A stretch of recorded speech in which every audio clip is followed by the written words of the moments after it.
हमारे पिछले वीडियो में हमने जाना जो सेक्टर्स हैं इकोनॉमिक एक्टिविटीज के उनके बारे में।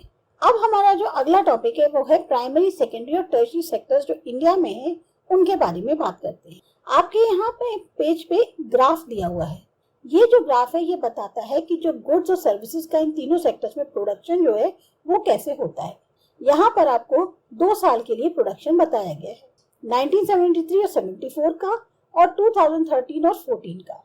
अब हमने ये जो डेटा यूज किया है इन दोनों सालों का इसलिए क्योंकि जो डेटा है वो कंपैरेबल भी है और ऑथेंटिक भी है। आप देख सकते हैं जो टोटल प्रोडक्शन है वो पिछले 40 सालों में उसकी बढ़त कितनी ज्यादा हुई है। फिर सवाल आता है कि जो हमारे टर्शियरी सेक्टर है प्रोडक्शन के अंदर उसकी इंपॉर्टेंस इतनी ज्यादा कैसे बढ़ रही है। पिछले 40 सालों को अगर हम देखें 1973-74 से लेकर 2013-14 के बीच का टाइम, जो प्रोडक्शन है इन तीनों सेक्टर्स में वो काफी बढ़ा है और सबसे ज्यादा देखा जाए तो टर्शियरी सेक्टर में बढ़ा है। नतीजा क्या हुआ कि जो साल था 2013-14 का उसमें टर्शियरी सेक्टर जो है वो सबसे बड़ा प्रोड्यूसिंग सेक्टर निकल कर आया इंडिया के अंदर, जिसने प्राइमरी सेक्टर को रिप्लेस कर दिया। अब टर्शियरी सेक्टर जो है इतना इंपॉर्टेंट क्यों बनता जा रहा है इंडिया के अंदर?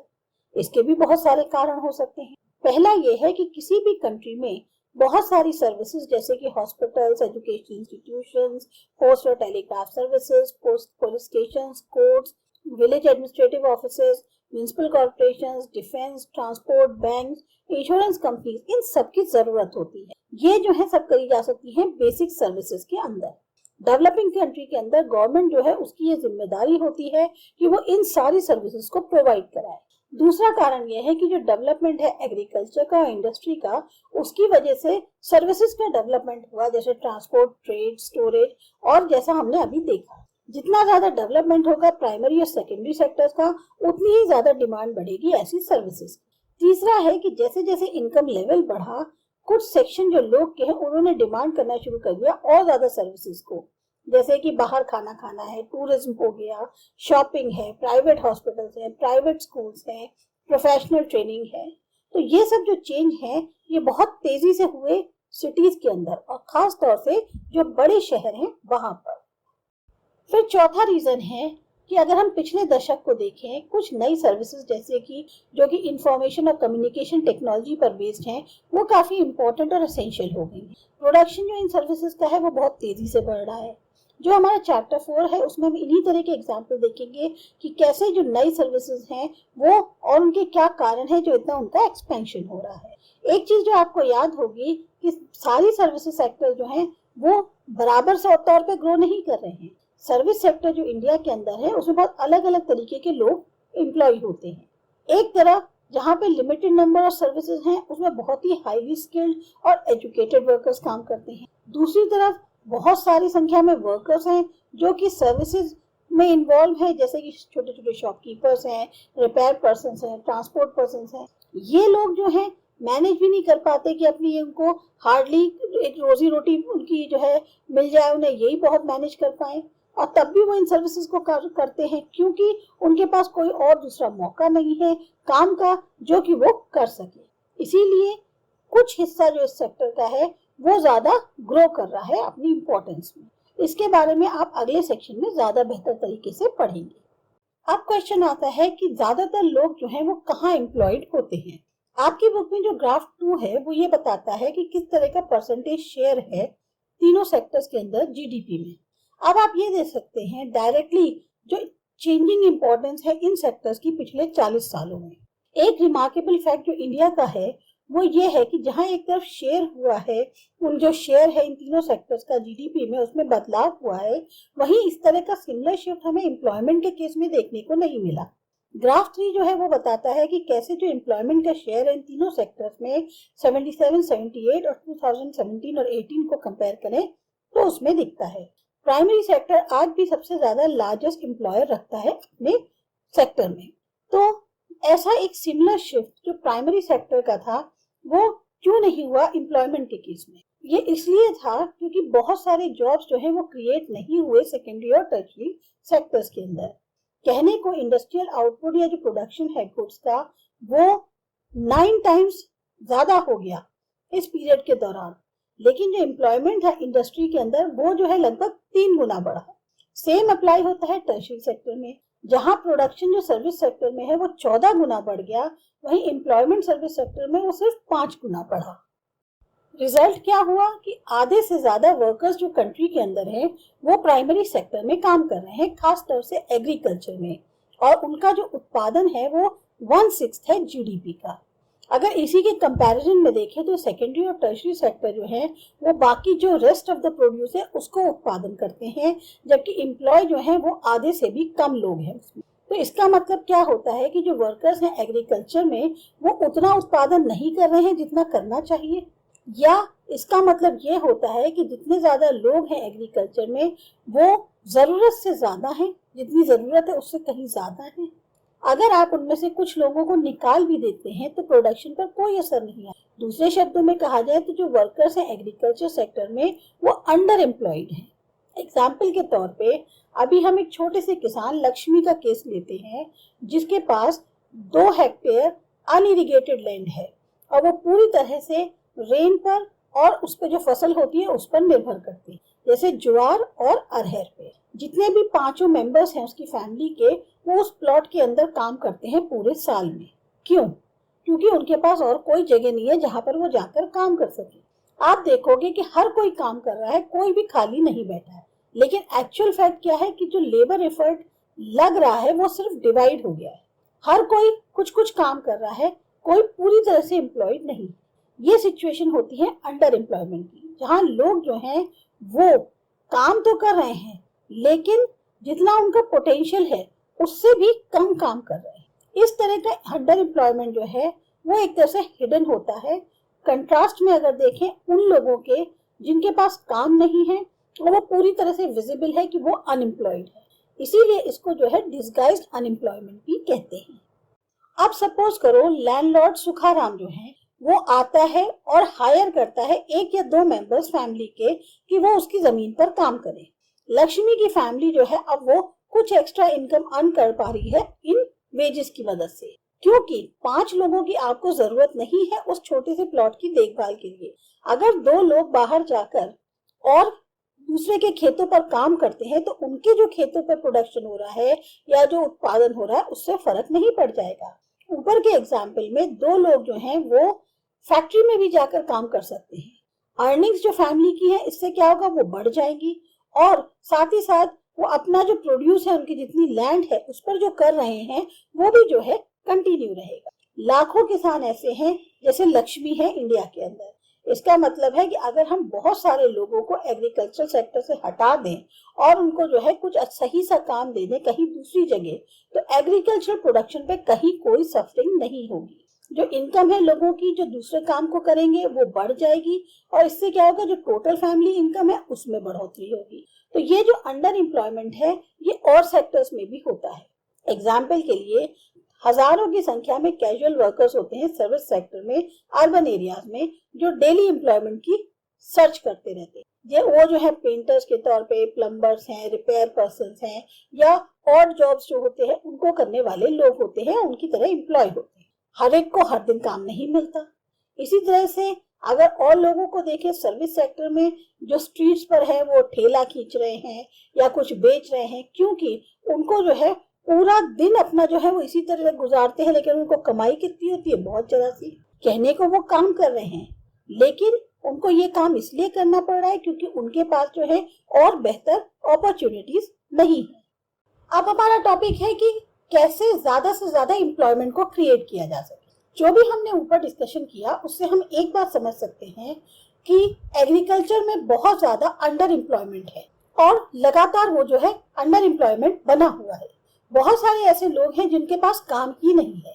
तो कैसे हम एम्प्लॉयमेंट को बढ़ा सकते हैं लोगों के लिए, इसके कुछ एग्जांपल्स देखते हैं। सबसे पहले हम लक्ष्मी का केस लेते हैं जिसके पास 2 हेक्टेयर का प्लॉट है और वो भी ऐसी जमीन है जिसमें सिंचाई नहीं है। गवर्नमेंट जो है कुछ पैसा इन्वेस्ट करे या कुछ पैसा स्पेंड करे या बैंक स्पेंड करे और उसको लोन दिला दे ताकि वहां पर वो एक कुआं बनवा सके और अपनी फैमिली जो है उसकी मदद से जमीन की सिंचाई कर सके। लक्ष्मी फिर अपनी जमीन को सींच सकती है और एक सेकंड क्रॉप चाहे वीट जो राबी सीजन के दौरान होता है उसको उसकी फसल उगा सकती है। अब सपोज करो 1 हेक्टेयर पे उसने वीट जो है बोई, जो उस दो लोगों को एक तरह से काम दे सकती है 50 दिन के लिए। इसमें आपका बोना, पानी देना, फर्टिलाइजर डालना और जो एप्लीकेशंस हैं, हार्वेस्टिंग है, वो सब इसमें शामिल है। अब दो और मेंबर्स जो फैमिली के हैं वो अपनी खुद की फील्ड में एम्प्लॉय कर सकते हैं। एक सपोज करो नया डैम कंस्ट्रक्ट हो जाए, कैनाल्स जो है वो खुदाई हो जाए उनकी, ताकि बहुत सारे ऐसे फार्म्स की सिंचाई हो सके। इससे क्या है, बहुत ज्यादा एम्प्लॉयमेंट जनरेट होगा एग्रीकल्चर सेक्टर, अपना जो सेक्टर है उसके अंदर, और अंडर एम्प्लॉयमेंट की जो प्रॉब्लम है वो काफी हद तक कम हो जाएगी। फिर अगर आप सपोज करें कि लक्ष्मी और जो बाकी फार्मर्स हैं वो, उनकी जो अब उत्पादन है वो पहले से कहीं ज्यादा होने लग गया, तो वो चाहेंगे कि अब इसमें से वो कुछ बेच दें। उसके लिए उनको अपनी जो प्रोडक्ट्स हैं उनको ट्रांसपोर्ट करने के लिए पास के शहर में जाना होगा, या अगर गवर्नमेंट जो है वो कुछ फिर पैसा इन्वेस्ट करे उनके ट्रांसपोर्टेशन में या उनके क्रॉप्स को स्टोरेज करने में, तो सड़कें अच्छी बनवा दे रूरल रोड्स की, तो जो मिनी ट्रक्स हैं वो हर जगह पहुंच सकते हैं। इन सारे किसानों के पास जैसे लक्ष्मी है, जिनके पास अब पानी की पहुंच है, वो अपनी फसल जो है उसको लगातार उगा सकती है और अपनी फसल को बेच सकती है। ये जो एक्टिविटी है ये एक तरह से प्रोडक्टिव एम्प्लॉयमेंट जो है देती है, खाली फार्मर्स को ही नहीं बल्कि औरों को भी, जैसे कि जो इन सर्विसेज में है ट्रांसपोर्ट या ट्रेड, उस तरह के लोगों को भी। लक्ष्मी जो है अब खाली पानी तक ही लेकर बाध्य नहीं है। अगर उसे अपनी जमीन पर खेती करनी है तो उसको उसके लिए बीज चाहिए, फर्टिलाइजर चाहिए, एग्रीकल्चर संबंधित जो औजार है वो चाहिए, पंप सेट चाहिए, ताकि वो उस पानी को खींच सके। क्योंकि वो एक गरीब किसान है, वो इतनी सब चीजें अफोर्ड नहीं कर सकती, तो वो क्या करेगी, वो जो मनी लेंडर्स होते हैं उनसे पैसे उधार लेगी और ज्यादा से ज्यादा रेट ऑफ इंटरेस्ट चुकाएगी। अगर लोकल बैंक उसको क्रेडिट दे दे रीजनेबल रेट ऑफ इंटरेस्ट पे, तो वो इन सब चीजों को आराम से खरीद भी सकती है समय पर और अपनी जमीन पर खेती भी कर सकती है। इसका मतलब क्या है कि पानी के साथ साथ उसको जो है चीप एग्रीकल्चरल क्रेडिट भी चाहिए, यानी जो फार्मर्स है उनको मिलना चाहिए ताकि वो अपनी फार्मिंग को ज्यादा बेहतर बना सके। अब इसी तरह की जो जरूरतें हैं इनके बारे में हम चैप्टर 3 में पढ़ेंगे, मनी और क्रेडिट जो है। एक और तरीका जिससे हम जो प्रॉब्लम है इसको टैकल कर सकते हैं वो ये करना कि हम पहचाने, प्रमोट करें और लोकेट करें इंडस्ट्रीज और सर्विसेज को सेमी रूरल एरियाज में, जहां बहुत सारे लोग जो है उनको जॉब मिल सकता है। अब एग्जाम्पल के लिए सपोज बहुत सारे किसान ये डिसाइड करते हैं कि वो अरहर और चिकपीस जो होती हैं उनको उगाएंगे। एक दाल मिल जो है उसको सेटअप करा जाए ताकि वहीं पर जो है उसको प्रोक्योर और प्रोसेस किया जा सके, साथ ही साथ उसको शहरों में बेचा जा सके। ऐसा एक एग्जाम्पल हम कर सकते हैं। अगर एक कोल्ड स्टोरेज वहां पर खोल दिया जाए तो उससे जो किसान है उनको ये मौका मिलेगा कि वो अपनी जो प्रोडक्ट है उनको स्टोर कर सकते हैं, जैसे पोटैटो है, अनियन है, और उनको तब बेच सकते हैं जब प्राइस उनको अच्छे मिले। गांव के अंदर जो जंगल के इलाके होते हैं उनके पास में, वहां हम हनी कलेक्शन शुरू कर सकते हैं, हनी कलेक्शन के सेंटर्स बनवा सकते हैं ताकि फार्मर्स जो वहां आए और जो है जो जंगली हनी होती है उसको बेच सके। ये पॉसिबल है सेटअप करना इंडस्ट्रीज को जो प्रोसेस करती हैं वेजिटेबल्स को, एग्रीकल्चरल प्रोड्यूस को, जैसे पोटैटो है, स्वीट पोटैटो है, राइस, व्हीट, टोमेटो, फ्रूट्स, इन सबको जो है प्रोसेस करती है। ऐसी इंडस्ट्रीज को सेटअप करना पॉसिबल है ताकि उनको जो है बाहर के मार्केट्स में बेचा जा सके। इससे एम्प्लॉयमेंट बढ़ेगा इंडस्ट्रीज में जो कि सेमी रूरल एरियाज में लोकेटेड है, और जरूरी नहीं है कि वो बहुत बड़े बड़े अर्बन सेंटर्स में। आपको पता है कि इंडिया की लगभग 60% पॉपुलेशन जो है वो एज ग्रुप में आती है 5 से 29 ईयर्स की। इसमें से लगभग 51% ऐसे हैं जो एजुकेशनल इंस्टीट्यूशंस को अटेंड करते हैं। बाकी जितने बच्चे या खास तौर से जो एज है, उनकी एज 18 साल से कम है, या तो वो घर पर हैं या फिर उसमें से बहुत से ऐसे काम कर रहे हैं जैसे चाइल्ड लेबर के तौर पे। अगर इन बच्चों को स्कूल भेजना हो तो हमें ज्यादा से ज्यादा बिल्डिंग्स चाहिए होंगी, टीचर्स चाहिए होंगे और स्टाफ की जरूरत पड़ेगी। एक स्टडी कंडक्ट कराई गई थी प्लानिंग कमीशन के द्वारा, जिसको अब हम नीति आयोग कहते हैं। उन्होंने ये बताया कि लगभग 20 लाख जॉब जो हैं उन्हें क्रिएट किया जा सकता है खाली और खाली एजुकेशन सेक्टर में। इसी तरह से अगर हमें हेल्थ सिचुएशन इंप्रूव करनी है तो हमें ज्यादा डॉक्टर्स चाहिए, नर्सेस चाहिए, हेल्थ वर्कर्स चाहिए जो कि रूरल एरियाज में काम कर सके। तो ऐसे कुछ तरीके हैं जिससे जॉब को क्रिएट किया जा सकता है, और हम साथ ही साथ जो डेवलपमेंट है उसके जो महत्वपूर्ण पहलू हैं जिनके बारे में हमने चैप्टर 1 में बात करी थी उनको जो है एड्रेस भी कर सकते हैं। हर एक स्टेट या रीजन जो होता है उसके पास इतना पोटेंशियल होता है कि वो अपनी इनको बढ़ा सकता है, लोगों को एम्प्लॉयमेंट जनरेट कर सकता है उस एरिया के अंदर। अब चाहे वो टूरिज्म हो, रीजनल क्राफ्ट इंडस्ट्री हो, या जो नई सर्विसेज जैसे IT, इस तरह से उनकी जो इनकम है उसको बढ़ाया जा सकता है। कुछ ऐसे होते हैं जिनके लिए प्रॉपर प्लानिंग की और सपोर्ट की जरूरत होती है गवर्नमेंट की तरफ से। अब जैसे एग्जाम्पल के तौर पे एक सेम स्टडी कराई गई प्लानिंग कमीशन के द्वारा कि अगर टूरिज्म जो है सेक्टर उसको इम्प्रूव किया जाए तो हर साल जो है एडिशनल एम्प्लॉयमेंट जो है मिल सकता है 35 लाख लोगों को। तो हमें इस चीज का एहसास होना चाहिए। कुछ ये जो सजेशन डिस्कस किए हमने, ये काफी लंबा समय लेते हैं इम्प्लीमेंट होने में। शॉर्ट टर्म के लिए हमें कुछ क्विक स्टेप्स चाहिए। अब इस चीज को पहचानते हुए सेंट्रल गवर्नमेंट इंडिया की जो है उसने एक लॉ लाया है जिसमें इसको लागू किया है राइट टू वर्क, और ये चल रहा है 625 डिस्ट्रिक्ट्स में इंडिया की। इसको कहते हैं Mahatma Gandhi National Rural Employment Guarantee Act 2005, जिसको बोलते हैं मनरेगा। मनरेगा जो है 2005, इसके अकॉर्डिंग जो भी काबिल हैं या जरूरतमंद हैं वो काम कर सकते हैं रूरल एरियाज में। लगभग 100 दिनों तक का उनको एम्प्लॉयमेंट मिलेगा साल भर के अंदर गवर्नमेंट के द्वारा। अगर गवर्नमेंट अपनी ड्यूटी को पूरा करने में या एम्प्लॉयमेंट प्रोवाइड करने में फेल होती है तो उसको अनएम्प्लॉयमेंट अलाउंस जो है वो लोगों को देना पड़ेगा, यानी बेरोजगारी भत्ता जो होता है।